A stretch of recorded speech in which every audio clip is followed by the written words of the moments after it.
Hi, good afternoon, everybody. Welcome to today's ISE webinar. I can see we've got a few participants logging on. So as people join, I'll just start by doing a brief introduction. For those that don't know me, my name's Steve Isherwood. I'm Chief Executive of the ISE. This is part of a series of long-running series of webinars that we do, bringing content to our members. We record the webinars, so you will be able to catch up on it afterwards. If there's anything you want to go back to. Also, you'll be able to share that webinar with colleagues, etc. So we're very keen to share our learning. So if you think there's anything that if there's anybody you think of where this session will be useful, please do pass on the information. We like to make it as interactive as possible. So please use the chat function, use the Q&A. I'll be keeping an eye on that as we go through the session. So if you pop anything in there that you'd like to ask Kate, we've got some time for questions at the end, and I'll be able to put those to Kate at the end of the session. But I'm really interested in today's session. I think it's going to be a really interesting session. I'm really pleased to have Kate doing this webinar with us, using the basis of her excellent book, which you haven't read it yet, so then I think you absolutely should do. Funnily enough, yesterday I was doing a couple of career sessions with some year 10s in a school.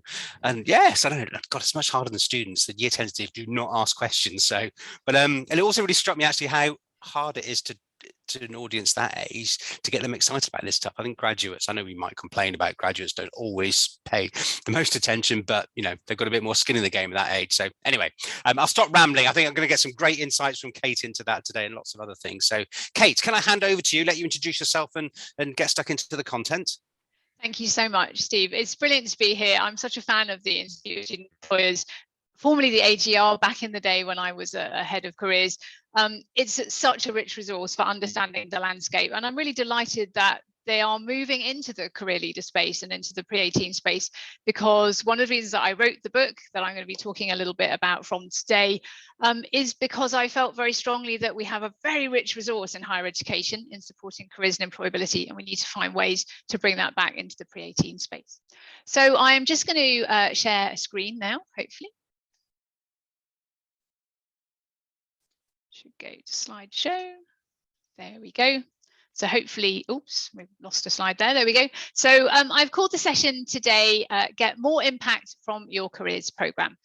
As it says there, I'm the author of the book, Careers Education to Demystify Employability, which, as I said, I wrote because it was really important to me to find a way for us to share all the incredibly well-resourced practice that we have in higher education into schools and colleges where I know colleagues work so hard, but they don't necessarily have the financial resource, the human resource, or the leverage in your institutions with your senior managers, despite the existence of some frameworks of evaluation that are obviously there. So before we start, I'm just going to tell you a little bit about who I am and what experience and expertise I'm going to share. So I started my career as a university lecturer in music. And after 7 years of that, I thought, as so many people do in their early 30s, now what? So I moved to Europe for a couple of years, and I did a range of very different things. And then I returned to the UK and began my careers guidance career, working with people just like me, who were moving around the world, following their partners, but wanting to continue to work. And this was in the early 2000s, when the idea of the digital nomad was still very much a twinkle in the internet's eye. I continued with a portfolio career of careers guidance and academic tutoring, teaching tutoring, writing and editing. And then I went to the LSE to work with PhD students in the careers service there. And I then had a couple more years abroad with my portfolio career. And in my mid-40s, I thought, time to get on and see if you can explore some management opportunities. So I went to firstly the University of Chester, where I was Director of Careers and Employability, and then to King's College London, where I became head of the careers service there. And in October 2020, I became director of the Careers Group, which is the federation of careers services of many colleges that sit under the University of London umbrella, like City, SOAS, UCL, and King's. As a result of the work that I developed while I was at Chester and at King's, I started researching and publishing the stuff that I was developing, the stuff that colleagues were doing. And I published a couple of journal articles as well as the book, which I wrote, as I said, because I wanted, from working myself with teachers and working myself in a school for a period of time, that we needed to help you get more impact from what you're already doing. You're working so hard and so driven to help young people who really need, perhaps now more than ever, the real help that we can give them in developing their career thinking and their employability. And I thought there's an opportunity here to share some practice to help you get more impact. So I'm going to be sharing a few key ideas today. So I'm going to just talk along three themes today, really. I'm going to talk about some ideas of career readiness and employability readiness, which you may or may not have come across before, but I think are really helpful as a frame for understanding the work that we do. I'm going to then build on that by talking about how you can use a career learning journey to get more impact from anything that you're already doing. So it's not about doing new stuff, it's about building some scaffolding around what you're doing to get more impact. And then I'm going to talk about employability and curriculum and the relationship between the two. Before we start, I just want to say a few words about the Gatsby benchmarks, because I know that there are some colleagues on this call who have to structure their work around them, and there will perhaps be colleagues on the call who don't have to do that. And I know also that the benchmarks are quite controversial in some ways, and I have my own opinions on them, which I'm not going to share today. But a key concern that I think is worth sharing, which is going to underpin a lot of what I'm going to say today, is that even the best careers program in the world is not going to have the impact it should do if we don't recognize that the kinds of activities spotlighted by the benchmarks have a different impact on different learners, depending on how far along they are in their career planning. So one-to-one guidance can be very impactful for our uncertain learners, but it's actually largely wasted on those who know exactly what they want to do next. And a visit to a college or an employer will have a very different effect on learners who do or don't have some idea of what might interest them. I also have quite serious concerns about benchmark 4 in particular, which is so important in principle, but for which I think there is some inadequate support for careers leaders, careers professionals, and teachers. And I'll be talking a bit more about that later and proposing a solution. So I want to frame the discussion today just by being clear about some definitions of three key words that we use quite a lot, although some of them less so in a pre-18 space. When I talk about careers, I mean the personal journey of discovery of the individual. And a great analogy for that is a map, because we're helping learners define their career goals and enabling them to reach those goals. And they're going to do so, starting to build those lifelong career planning skills that we really need. And a map is a great visual analogy also to use with learners. You're on a journey, you're going to somewhere. At the other end of the scale, something that's very tangible, where careers and kind of idea and the personal can seem quite intangible to students, employment is the tangible, measurable outcome. And it includes, of course, things like entrepreneurship and self-employment. It's the thing that the government measures, particularly in HE. We had a data release today, and every university in the country is looking at how their graduate employment looks against everybody else's. But I feel really quite strongly, and I'm sure that you see this too, that learners need to own their own definition of employment success. It's not right that the government says we think this is a good or bad outcome. All of our practice in the career space is about supporting learners to find their definition of success. And then sitting between these two ideas is this whole concept of employability, which is the stuff that employers are looking for. And Steve, fantastic organization, publishes 2 really useful reports every year that give us a snapshot into what it is that employers are looking for. Everybody, learners, students, grown-ups like ourselves, we need employability to help us execute our career plans, and we're constantly accumulating it along the way. But the problem with employability as an idea is this is terribly important in the pre-18 space, but it's not really very well understood in the pre-18 space, and we don't talk about it very much.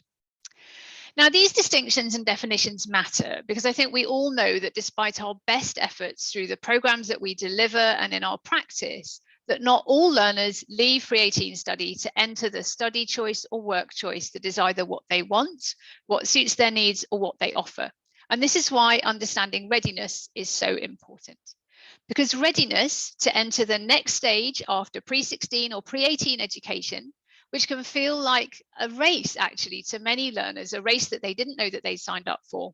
Readiness is a really key element in understanding both the gap between the implicit and explicit support that schools and colleges offer learners to support that transition to work, and the gap in learners' ability and willingness to achieve the goal of that transition to work. And each of these gaps has a name. The gap in learners' ability and willingness to achieve the goal of that transition is called career readiness. In other words, how ready are they to embark on the next stage of their academic or workplace journey after their school or college education? Now, we all know from our practical experience of working with pre-18 learners that the repeated hoops that learners have to jump through in terms of decision making about qualifications and next steps can feel repeatedly like squeezing them through the narrowest part of an hourglass. At each stage, they're having to narrow their choices, and then we or someone else suddenly says, oh, by the way, you can actually go and do absolutely anything you want. Now, the ISE's report from graduate employers, so employers who are recruiting out of university, suggests that up to 85% of those employers actually don't really care what subject students are studying. It's a term that we would describe as subject agnosticism. And they're not having any preference really for the subjects that their new recruits, their new employees are coming from. So we're putting our learners at pre-18 in particular through all of this decision making in that pre-18 stage, and we make it sound so vital. And then it turns out that actually it's not quite as life-changing as they've been led to believe if they get it right or wrong. And as if that wasn't challenging enough, the neuroscientific research by Professor Sarah Jane Blakemore that she shares really readably and compellingly in her book, Inventing Ourselves, The Secret Life of the Teenage Brain, indicates that decision-making on the scale and importance that these academics and employment hoops demands is actually really, really challenging for the teenage brain, because their brains have insufficient life experience to draw on to make these enormous decisions. And then we bombard them with what can feel like very polarizing perspectives. So on the one hand, we've got narratives that say, choose something sensible and practical that's going to lead to a career, and parents and government, often other people shouting that. And then we as careers professionals are saying, no, choose something that you love. So I think it's actually no wonder whatsoever that pre-18 learners often feel bewildered and frustrated, confused, and quite often may instinctively reject any and all our best intentions and best advice and guidance, despite really wanting to do that in a good way. And I think that's really tough for us as careers professionals, because we do really want to help. That's what we're best at. But the hourglass and the neuroscience, I think, are two key factors that really shape the experience of pre-18 learners that we can't do anything about, and I think are an obstacle to us sometimes getting impact from what we're doing. So what can we do about that? Well, my experience in higher education, and that certainly of many other university careers professionals, indicates that career journeys and the self-awareness that come with being on that journey can really help in this situation. And this is what we mean when we talk about career readiness. How ready is the learner to decide what's coming next? If learners know where they are on their career journey, they can recognize the challenges and the stresses that come with having to make decisions, particularly when they feel uncertain. And that does actually really help. Research done with university graduates by the Department for Education about 5 years ago indicated that those graduates who progressed to their next career stage with a plan for what that next stage was were much more likely to be successful. And actually, that's not really surprising when we think about it. And of course, it does apply to pre-18 learners too. The challenge, of course, is getting them to have a plan, and also to recognize that plans can change, and that's okay. And I'll come back to why that's okay a bit later. But let's think for now about how we get our learners to create a career plan. And I want to stress that we're just talking about the plan for the next step they're going to make. We're not talking about a plan for the rest of their working lives, because thinking that far ahead is absolutely paralyzing, as is this narrative I've just mentioned about things being right or wrong decisions, right or wrong subject choices. And again, I'll talk a little bit later on about how we can manage that narrative. But for the moment, let's just think about career plans. Because the key, as with most things relating to careers, is self-awareness, as you know. It's not simply that it helps the learner to have a plan for that next step or not have a plan, but what's really fundamental is for them to know whether they have a plan or not and know how close they are to having one. So an easy way to think of it is to go back to that face of pure bewilderment I showed you earlier, because what we want to do is lift that bewilderment and help the learner get their bearings on the map of their future and see their own progress towards their next step. And I think that's why the analogy of the map is so useful, because when you want to get to B, you need to know where you're starting, where your A is, and how you're going to get there. And I think at the very simplest level, we're looking at a journey where A is complete uncertainty. I have no idea what I want to do. And B, the destination, is certainty and confidence in that choice and that next step. And between them is a stage where options are being narrowed down and things are becoming clearer. And this is a really simple journey of career readiness. It's a very well-established idea in higher education careers, which builds on the innovations of Bob Gilworth and Nalini Thambar at the University of Leeds over a decade ago. But actually, we don't really see it in ideas about pre-18 education. Now, in my book, I give these 3 stages of the journey a name: explore, encounter, and embark. And I explain how you can wrap a named journey like this into or around your existing career program. But actually, you don't even need to name the stages. You just need to have a very simple way to describe them that you use consistently and in which learners can recognize themselves. So when we put words to how the learner feels, these might be what the learner would say about themselves at each of those journey stages, even if we don't give the stages names. So at explore, I'm uncertain about who I might become and what's out there for me. In encounter, the learner might say, I've got some ideas, but I still need to explore more to decide what's right for me. And in embark, the learner is saying, I understand myself well, and I have a plan to put into action. And the point about using things like first person language is that all learners can easily identify which one best applies to them. And that's really important in itself, because learners can then see that they're making progress when they move from one stage to another. And that builds confidence. And we all know how crucial confidence is in career decision making. I think we also know that moving backwards through those stages is also quite helpful, because when a learner recognizes that something they thought was what they wanted actually isn't, they still know more about themselves than they did before. And that's the goal here, as much as the career plan itself really is developing that self-awareness. We also know that the different offerings we have in our careers programs will have a different impact on learners depending on how clear and confident they are about their next step. So as I mentioned earlier, things like an interview practice will not be that much help for a learner who has no clue what they want to do, while guidance is far less necessary for those who have a plan, but it's really impactful for those who feel a bit clueless.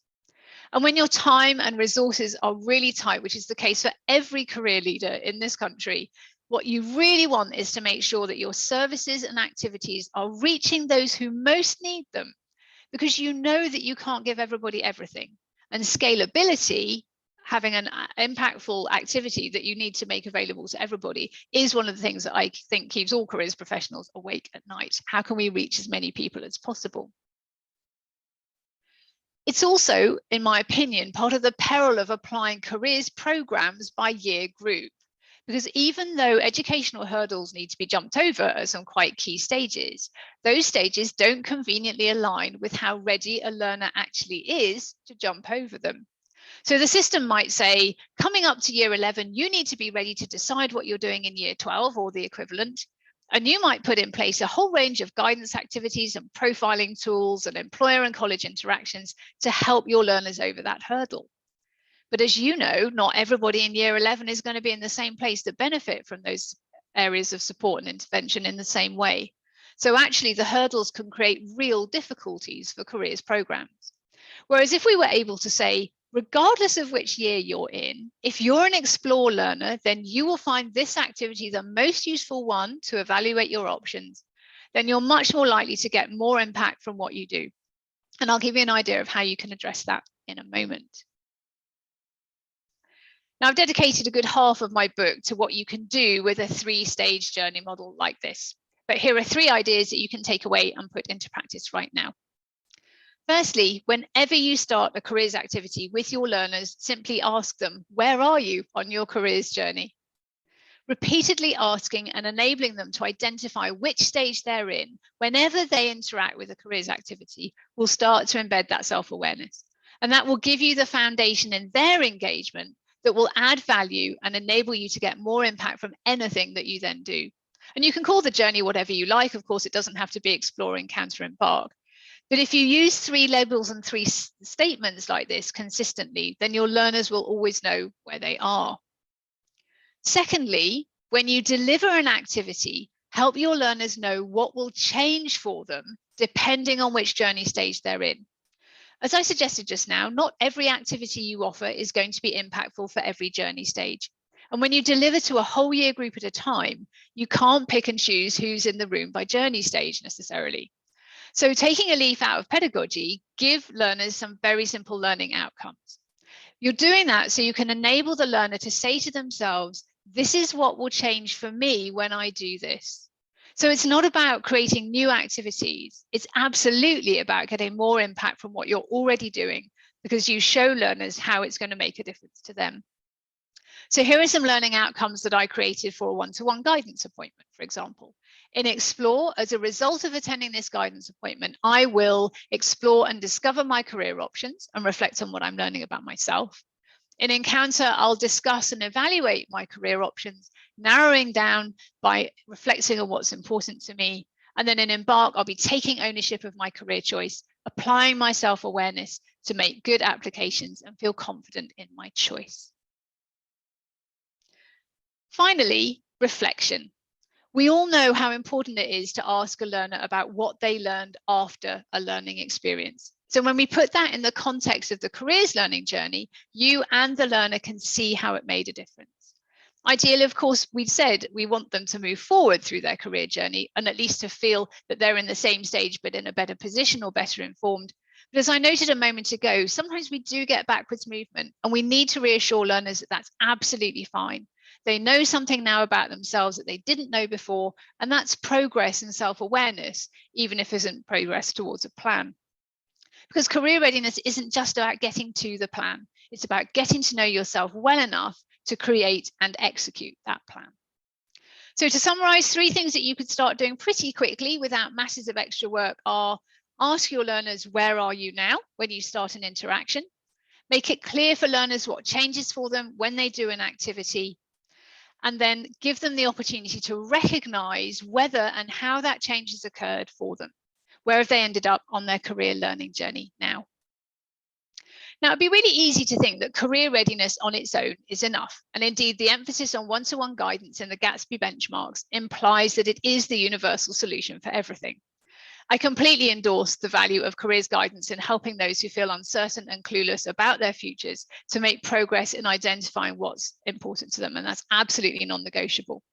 But career readiness, even supported by the best and most well-resourced guidance, is, I think, not enough on its own to support our learners into their futures. And here's why. One very curious phenomenon that we see in higher education when we measure the career readiness of our students is that sometimes in vocational or professionally aligned programs, you see a sudden drop off in career readiness the closer the student gets to the finishing line of their program. For medical students, for example, the nearer they get to finishing their 5-year program, the more uncertain they become about what kind of doctor they actually want to be. This is incredibly stressful for everyone. It's stressful for the student, for their parents and carers, and for the academics. I've put in all this work, the student's thinking, and now I'm not sure about something. And sometimes across a whole range of different professionally aligned programs, particularly if it wasn't really the student's choice, but it was their parents' or teachers' suggestion, the student can feel, I'm really not sure that this is what I want to do anymore. Now, you'll be seeing this phenomenon yourself, I think, with your own learners, particularly those who've appeared to be quite driven and may also be academically very successful. And I remember from when I was working in a school that an A-star learner I worked with, who was all lined up for their place at the Royal Veterinary College, suddenly just after her A-levels, just completely freaked out and said, I just can't do this. It's not what I want to do, and decided to go off and do something completely different. This creates, I think, a kind of paralysis for learners that ties in quite strongly to that hourglass phenomenon that I mentioned earlier. And one of the reasons this entry phase to making decisions about qualifications is so stressful is that learners focus enormously on the risks and damage caused by making what they are told are right and wrong decisions. Yet as Sarah Jane Blakemore's research tells us, learners at this age have very little life experience to draw on to help them understand and evaluate risk. So all they have to go on instead is what they are told in this language of right and wrong. And these decisions, like dropping a subject or taking the wrong subject, are positioned as terminal and life-altering. And I'm absolutely not pointing the finger at teachers or careers professionals for making that the case. It is a feature of our educational system here in the UK and the way that we talk about qualifications and education. but it does literally nobody any favors whatsoever. So what could we do about it? Well, I mentioned earlier that when we look at how employers, particularly in Stephen's organization, recruit graduates, up to 85% of them are subject agnostic. So they don't have that preference for subjects that their recruits studied at degree level. And indeed, as one good example of this, not that long ago, one of the big global professional for services firms, so people that recruit accountants and consultants and tax auditors, for example, revealed that from the UK, it had recruited more historians to become tax auditors than from any other subject. Now, this humanities subject is not an obvious breeding ground for future accountants. And certainly if you asked a history academic why this was happening, they'd probably be very distressed and quite confused. And they would very definitely tell you that this was not in their plans for graduates from their program. But those history graduates had something which that employer wanted. And it absolutely wasn't the knowledge of the French Revolution or history of colonization in South America, for example. So something must be happening during that history degree that was enabling those students to be really attractive to this professional services firm. And while we're on the topic, what do philosophy students offer to management consultancy, or music students offer to the police, or classical languages graduates offer to software development, or even medical students? What are they bringing to really different careers, like being a patisserie chef or a racing driver? Is there something here in those transitions that can help us reassure our very concerned and confused pre-18 learners as well? So what is happening during that history degree that's making these students so well suited to this non-aligned career choice? What are they developing during their degree that shows an employer that they offer something relevant that clearly isn't about the knowledge? How can that love of subject also have other value to the employer? Because if it's true after higher education, it's true at pre-18 and immediately post-18. Employers want to employ these young people pretty much no matter what they've studied. And in the pre-18 situation, they can be pretty sure that the learners haven't got the relevant work experience that a graduate might have. And they wouldn't have any work experience that would prove that as an A-level history student, they would be a brilliant trainee accountant or an apprentice. So what's happening and how can we talk about it better? Well, the truth is, in fact, quite a lot is happening, but you wouldn't necessarily know it. We have, in my opinion, a really powerful narrative around knowledge as the defining feature of qualifications. Indeed, I call qualifications knowledge assets when I work with learners and students and teachers and careers professionals.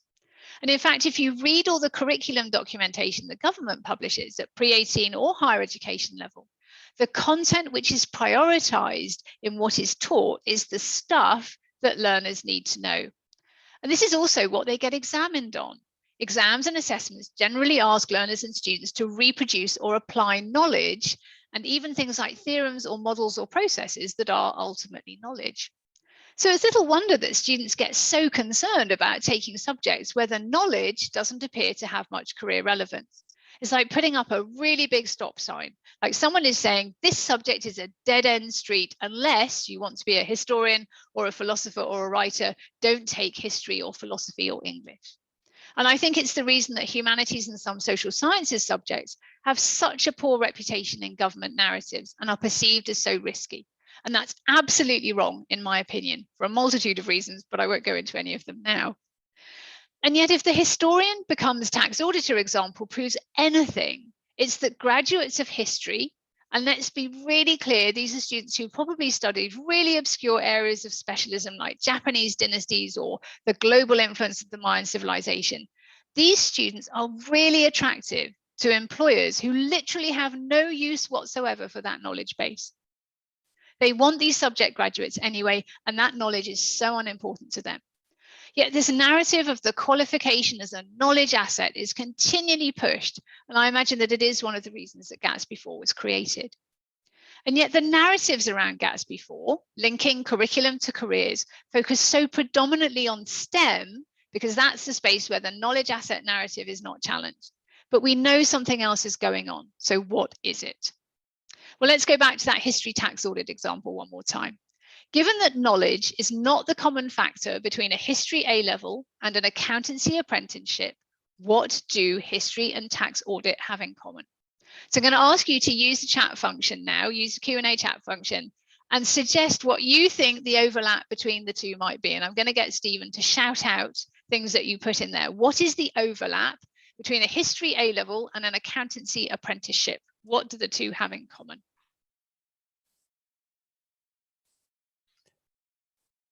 Okay, Kate, they're coming through. So Sam said critical thinking. I've got another one here saying ability to spot patterns and connections between things, attention to detail, data memory, analytical thinking, eye for detail. Fantastic. Cross-referencing, problem solving. Brilliant. Research practices. Do you want more? Brilliant. No, that's brilliant. That's a fantastic cross-section. Thank you so much. And that aligns pretty well with some of the ideas that I've come up with. Forensic attention to detail, ability to draw evidence together into a narrative, looking at documents and evidence, synthesizing information, navigating complex information. And what about being curious and questioning and applying integrity to judgments? I think the former are what I would describe as transferable skills, skills which are developed across and applied across all subjects and all workplaces, job types and roles. And the latter, I think, are attributes, behaviors, qualities, and values, things that we can preface with I act to, or I am, or I believe in. And these are also transferable, and they're developed across all subjects and all workplaces, all job types and roles. These attributes and these skills are exactly what employers are looking for. They are the very same stuff that we develop when we teach curriculum. And this is how we link curriculum to careers, not through knowledge, though in some cases that can, of course, be important. And any subject where the knowledge is aligned to a future career will obviously see that knowledge carried forward. But in every single subject, for every single career outcome, curriculum is linked to careers through the transferable skills and attributes that are innate to and developed through every single academic subject. Our learners are all developing these assets, and I think it's okay to call them assets. They're developing them all the time. But curriculum and qualifications are never really discussed in these terms, particularly not with learners. And I think that one of the most transformational things that we can do for learners is to help them recognize that all their qualifications develop all of these elements in them, not just knowledge. Now, I would call it employability rather than careers, but the labeling is not the point here. The point is that this is the stuff employers want, that learners are already developing in schools. And this is what I was talking about earlier when I described the gap between what schools and colleges do that is implicit and explicit to support learners through the transition into employment. As careers professionals, you are making what is essentially an explicit contribution by enabling learners to identify, understand, and access the choices available to them and evaluate them in relation to what is important to them. And in particular, you also help them to apply successfully for their chosen next step by helping them identify and articulate their suitability. But what I have just been talking about, the development of those transferable skills and attributes through curriculum that are exactly what employers want, that is the implicit support that schools and colleges give learners. But it's implicit because it's largely hidden, and learners and teachers are often barely aware that it's happening. And yet we know it is happening because this is why employers look for apprentices and school leavers, not simply because they have the potential to learn from the starting point of a blank canvas, say, but because they already have a suite of key skills and attributes that employers want. So it's absolutely essential that we actually surface and talk about that. It's key to making academic subjects feel more relevant to learners and helping them see the point and future value of the qualifications they have and the study choices that they make. I think there are probably a number of reasons why this hasn't happened before, including, I think, some poor curriculum design. But I think there may be some influence from higher education and the whole concept of academic specialism that's also at play here. And I just want to very briefly share something from my own professional life that might shed a bit of a light on that. In higher education, academics, researchers, and teachers of different subjects are, I think, actually quite influential in how those subjects get shaped in pre-18 curriculum. They are, in a way, the custodians of the subjects, and yet we have quite an odd relationship with our subjects as academics. I described myself earlier as an academic, as a published researcher, and as a careers professional, and I described myself as the jobs that I do. Academics generally describe themselves in terms of their disciplinary identity. So as historians or musicologists, as bioscientists or geographers, molecular physicists, and so on. And when we study our subject, whether as a student or a teacher, or later as a professional academic, we inhabit those disciplinary identities. So what does that mean? Well, I think as academics and researchers, our identity in the academy and the university ecosystems is generally defined by the discipline that we sit in. And I think that the more we become embedded in those identities of researcher and academic, the further away we get from a very sound parallel narrative of identity, where other aspects of our disciplines that are not just about our knowledge base can surface through and endure around our knowledge specialisms. So, for example, as historians, we also demonstrate that forensic attention to detail and the ability to construct narratives from evidence. As musicologists, we look for patterns, or we deconstruct creative intention. As bioscientists, we recognize interdisciplinary connections and we analyze through experimentation. As geographers, we consider cause and effects and we perceive ideas holistically. And as molecular physicists, we build hypotheses and we model explanations. But we don't often talk about ourselves in those terms, and nor do we recognize other historians or geographers for that similarity. In other words, we generally don't embed that in our sense or our articulation of our own identity. And I think in some way that's got replicated at pre-18 level. And if the teachers in our schools don't talk about themselves as problem solvers or pattern seekers or builders of hypotheses, how would our learners know that they could do that? How would they know that they can see their subjects in that way too? None of us are going to be able to overturn the massive cultural dominance around how academic subjects are described. And despite my best efforts, no one is going to take any lengths to change the way that we talk about curriculum on a grand scale. But I think as careers leaders and careers professionals, we can try to change the conversation in our schools and colleges by having different conversations with teachers and with our learners. With learners, I think we can ask them why they chose their subjects. And we can help them recognize that when they study PE, they're also developing skills in creativity and innovation and comparison. And in history, they're developing those skills in forensic attention to detail. And in chemistry, they're developing skills in applying theories and processes. And we can highlight all the attributes they're developing too. And to the parent or the carer, or even the learner themselves who is worrying that the subjects they've chosen are diverse and unconnected, we can explain how diverse the range of transferable skills are that the learner is developing and how that's going to help the learner make an effective transition into work. That wide range of skills gives them a great chance of finding a role post-16 or post-18, where they can put those skills into practice and flourish. And we can find common skills between quite diverse academic subjects, like proposing explanations or identifying consequences or recognizing cause and effect, that will help explain to the learner themselves maybe why they like these very different subjects whose knowledge is so unconnected, and which someone at some point probably said, don't take those subjects together. Because I think this is how we explain the value of qualifications, not as knowledge assets, but because they develop employability.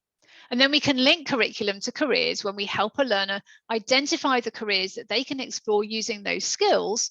For example, in the case of these subjects like careers in sustainability or social justice or marketing. So right now, if we think of this as employability readiness, just like career readiness, we might be realistic to realize that if we asked our learners if they even knew what employability was and whether they knew if they were developing it through their academic subjects, we'd probably get a pretty blank stare in reply. Because much as they do when they don't have an idea about their career plans, they are pretty clueless about what employability might be. And that's okay, because how else would they know?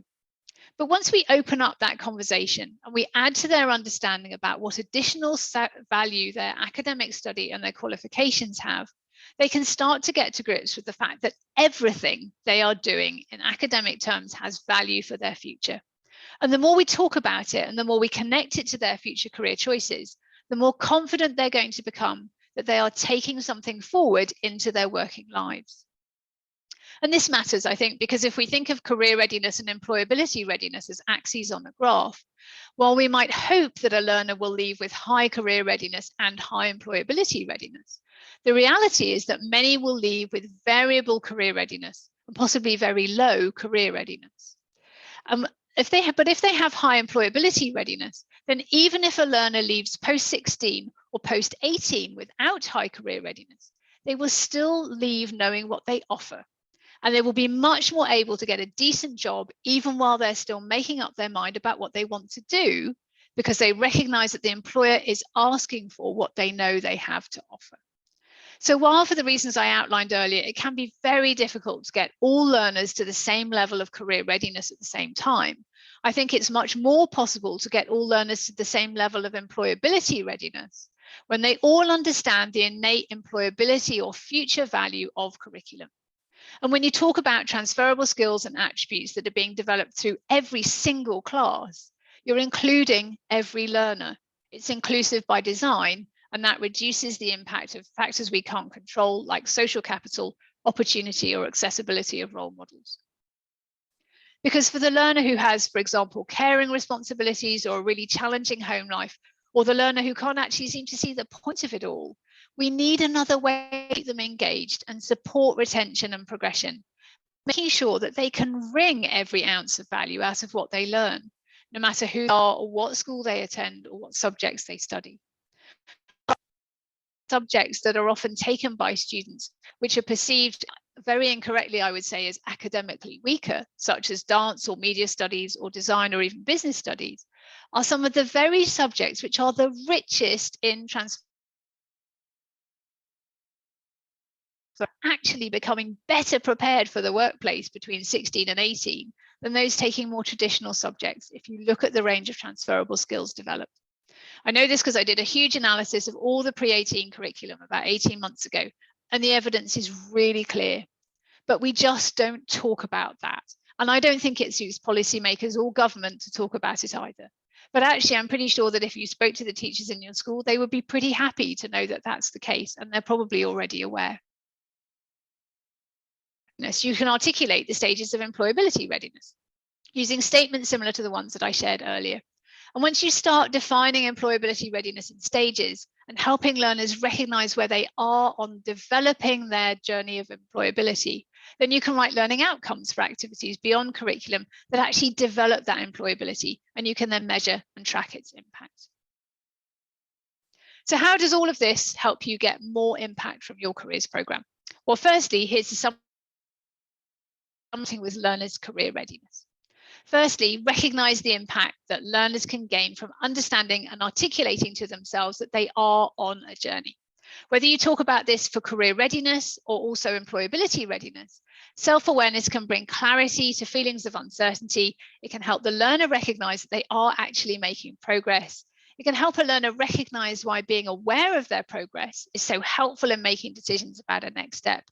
And it also helps them recognize that throughout their education and working lives, they're going to keep going around that journey. And be ready to give voice to those journey stages, even if you don't give them a name, by helping the learner hear their own experience in their own words. I'm uncertain, or I have a plan. Next, consider writing very simple learning outcomes about what will change for the learner after a careers activity, depending on their journey stage. And again, they'll recognize that they should and can make progress, and they should be able to articulate it. And then make space, opportunity, and triggers for reflection, so the impact of all that scaffolding work that you've done is not lost. Employability readiness is, I think, a bit more of a collaborative effort, which can really engage both leadership and teaching colleagues in your institution in conversations about how to add small but really consistent pointers to how curriculum is being delivered. Surfacing the employability value of curriculum is, I think, a matter of celebration, because when we take all the bureaucracy and stress out of the way, teachers do have the same fundamental relationship with their specialism as academics do. So surfacing the fact that it has additional value beyond grades and outcomes and assessment is, I think, a really positive way to start a conversation with teaching colleagues. And as I said earlier, you're not going to turn this conversation around overnight, and there are lots of other pieces to this puzzle that need being dealt with. But even without being a mathematician or a geographer yourself, we can all recognize the basic elements of different subjects, and we can surface those with learners. So talking about algebra as developing the transferable skills of seeing the same situation from different points of view, or being about problem solving, can have really strong analogies with gaming or with rock climbing, which might connect to a learner's hobbies, and can also connect into career discussions. But you need not be the only person having the first part of that conversation. Even if you can trial a pilot project with one teacher and one class in one subject, where that teacher just takes a moment to signpost those skills at the start and end of an exercise. Even doing something as small as that can start to embed the idea with learners that there is some other value here that the learner is going to take away. And imagine what happens if you do that in more than one subject. And even if you're doing all of this on your own, helping learners recognize that their subjects and qualifications are not just about knowledge, that there's more going on here than reciting back those familiar titration formulae or glacier formation diagrams or F-sharp minor chords. All of that makes a huge difference to how learners engage and how they move forward. Yes, there is a risk that we're going to overwhelm our learners when we show them this. But I think better a learner who feels that there might be some other value to their qualifications that they can keep on benefiting from than one who doesn't. And at a time when I think so many learners are really struggling to re-engage with school and education more broadly, anything that changes the conversation could really help make sure that fewer of them get left behind. Employability surface from curriculum is genuinely inclusive by design. And I think careers professionals have as much a part to play in realizing that as our teaching colleagues. So that's everything that I have to say. I wanted to wrap up by thanking you so much for all that you do as careers professionals to support learners and students. I know some university colleagues on the call today, but particularly in the school pace to support learners finding their way forward. I hope they haven't overwhelmed you with too many ideas. We were rattled through quite quickly there, and that hopefully there are one or two nuggets that will help. I put on the screen that if you go to the McGraw-Hill Open University website, you can use the code OpenUP20 to get a discount on the book if you are interested in finding out more.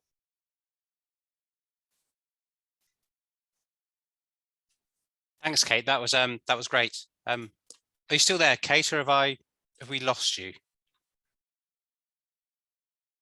I think Kate might have, unfortunately, turned herself off.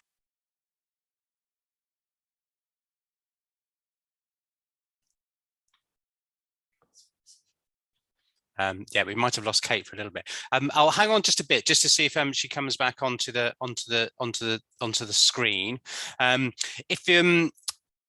I was listening to Kate there quite a lot through, and if some of you are thinking, well, is it really true that that organisations don't place so much emphasis on subjects? And of course, there are employers that do. I think there's a danger sometimes that when we talk about those that don't, we forget that those careers, particularly things like engineering, etc., medicine, where actually a relevant degree is a great asset. Although even in medicine, you can do a conversion onto a doctor's course. But as somebody who used to recruit for EY, etc., PwC, before I took this job, we did recruit a significant number of people who didn't have a relevant degree. And if I look at generally the Big Four data, roughly 40% of an intake would have a degree that bore no relevance to sort of that commercial landscape. And even those that did have what we called a relevant degree background, it wasn't just an accounting and finance student, everything from business management to economics, etc. And you may be wondering, why do employers do it? Well, there's a reason why they do it, because if it didn't work, actually they wouldn't do it. In a sense, for an employer, it might be easier to focus on a particular course and just focus on the students on that course, which is actually the common approach in most other most other territories. Kate and I were just talking about the States before the call started, and if you don't do a Bachelor of Commerce degree in the States, you cannot become an accountant. As simple as that. The employer will say, right, you've got to go back to square one. But the reason employers do it, because when you look at their data, and I know this from my own background because we did exactly this analysis, those without a degree that's relevant tend to, in the long run, become stronger performers. They tend to become strong performers in the long run. So that's part of the reason that employers do it, because actually when they look at the data of who's successful and where they get the stronger returns on their recruitment, that aligns very much to what Kate was talking about in her presentations. It's very strong reasons that employers do it. Not to say they don't also recruit relevant degrees. We recruited a fair number of accounting and finance students both when I was at EY and PwC. Interestingly, some of those students that actually do have a relevant qualification, actually they take a bit longer to get up to speed and can almost perversely struggle a little bit with their professional exams at the start. And I think sometimes that's because either the education they've had might not be quite at a almost junior enough a level for when they start their qualifications, or actually the students themselves may think they know it all. Kate, I see your box on the screen. Can you hear me? I can. Zoom threw me out at a crucial moment at the end of the presentation. Now it's struggling to let me back in again, but I am here and I can hear even if you can't see me. No trouble at all. I was just explaining, Kate, about actually from my own background, how actually what you said, the reasons employers do it, because you'd almost think it would be more efficient for them just to go to specific courses, but the data in the long run shows that those that have that broader education background tend to outperform those that don't in the longer run. So there's very strong ROI for it. Absolutely. Somebody popped into the question box. Could you pop those links from the last slide into the chat, please? So we can send that round in an email afterwards. I will do that right away. Cool. Yeah, as I said at the start, this will be recorded so people can go back into it and be able to share it afterwards. I haven't had any questions through. I have people saying thanks, brilliant session, very good.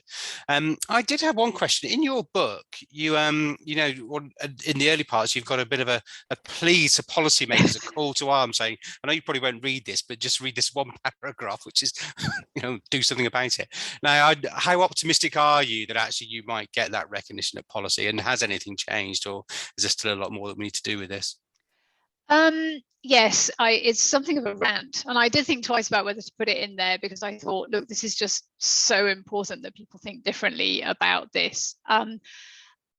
I think we are starting to see some change. I think the change is going to be driven from higher ed because the level of it, I've done a version of this work for higher education. That's where this work started. And I think what we're seeing is that more universities recognize that this is a weapon in a sense in the regulatory landscape that says, no, actually, we do think quite seriously about what students are taking away and trying to reshape that conversation about value for money.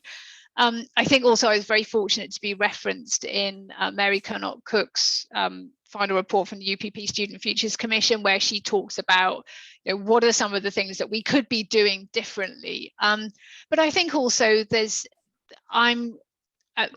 one of the reluctances I have around the conversation about curriculum is teachers are already under so much pressure. And that's one of the things that was really important to me, was to make a case for why this is a good idea in and of itself. And it's not about rewriting curriculum. It's not about saying something very, very different. It's not about asking teachers to do something different. We're just asking them to sort of point a sign at some key moments when they're doing things that they think might be meaningful.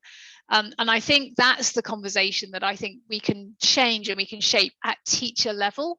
And I think ultimately, if that's happening and if exam boards engage with the idea that there's more value, and I think also, this is the role for me of the ISE in this conversation, is to get out there and say, actually, do you know what, this is why employers think like this.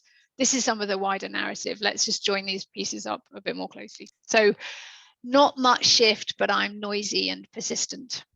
Yes, I think we should all be noisy and persistent. I agree with that entirely, and we definitely do our bit as well. This might be a somewhat leading question, but I've commented in the past that sometimes I think it's a little unfair almost on universities and HE that actually this onus on whether it's careers education outcomes, whereas actually you're almost having to pick up some of the deficit that actually does happen in the school system because it's not been given the importance it's needed. Would you agree with that, or is it a bit more subtle than that, the reality? I think first of all, I know this is not what you intended, but I think that conversation about deficit in the school system is something we really need to work on. I think everybody is doing the best they can with ridiculously limited resources. And I think if we had a more nuanced understanding of how difficult the landscape is for careers leaders and careers professionals to engage young people in thinking about what's coming next, then I think we might be less. My worry about the Gatsby benchmarks is essentially says you must do all these things in order to be successful. And my point is that's not enough. That is not a nuanced enough understanding. What we do know from careers registration data, which is this annual data set that was designed by Gilworth and Thambar, that many universities in the UK now collect at the start of every year, is that many learners are coming into university without much idea of career thinking as a bigger picture. And what they focused on is university is the next step. And I think there is something there that we could be working really closely with schools and colleges on about how we get those two stories lined up. that university is a next step to a career. You know, we know that there are learners who are going to university to put off making a decision about work. And you know what? It's no surprise, poor things. You know, the neuroscience says this is very difficult for me. So I think that I think what we see is that low career readiness is actually running alongside high education readiness, which is, I think, that learners are coming to university quite often clear about why they're there, even if why they're there is so that they don't have to think about what job to get. But what I don't think they see is what's coming. And I just think, I think it's complicated and I think it's messy. But I think if we can get closer, these pre-18 and post-18 careers and employability narratives closer together, and we can be a little bit more cooperative about that transition, then I think we can help each other out, in all honesty. And I agree on the deficit piece, actually, having done some work with 2 schools locally. To me, actually, you get the reality of what schools are trying to deal with and how much resources they have. You know, the ask is pretty great. And one of the things we feed back as well to policymakers is this narrative that comes through from time to time, which is, well, it should all be down to employers. Well, actually, that's also a challenge, because Absolutely. Yeah, employers can do more. I definitely agree with that. But actually, just one employer going on another employer, that's a very biased way of doing it, because they've got just their own experiences to talk through. I think, yeah, there's a lot more from both ends that we can definitely push. Kate, we're nearly at time, and actually, there's no more questions in the Q&A box, so we've pretty much done the hour. That was a great session. Thanks, Kate. Really informative, and I would definitely encourage you to read Kate's book if you haven't. Pick it up and use that code. It's very, very informative, both for people from the careers professionals, but also I think from employers wanting to understand a bit more about how this whole thing can work. So I think if employers understood more of the careers theory, careers approaches, actually we might be a bit more effective in recruitment and selection and development approaches as well. Great. Absolutely. Thank you so much for having me. I do see one tiny question in the chat, which is about parental expectations. Yes, absolutely. It is very challenging for parents. And I think if we start anywhere with this narrative, helping parents understand there is other value here can take some of that pressure off the right, wrong subject choice. So Steve, thank you so much for involving me today. I love the ISE community. I celebrate it widely everywhere I go. Great, thanks, Kate. Really great to have you on the webinar. So, as I said, the webinar has been recorded. We will it will come out in the newsletter. We'll also put it on onto our website. So, if you want to go back and revisit anything, or if you want to encourage any colleagues, any peers to tap into what's been a great session, then please do. And if any of you are coming to the conference in Brighton, we're only a week and a bit away. Week on Monday, we'll be there in Brighton. So, I look forward to seeing you there in person for the first time in 2 years. Final thanks from me, Kate. Talk to you soon. Talk to you all soon. Thanks very much. Thanks very much, everyone. Bye-bye.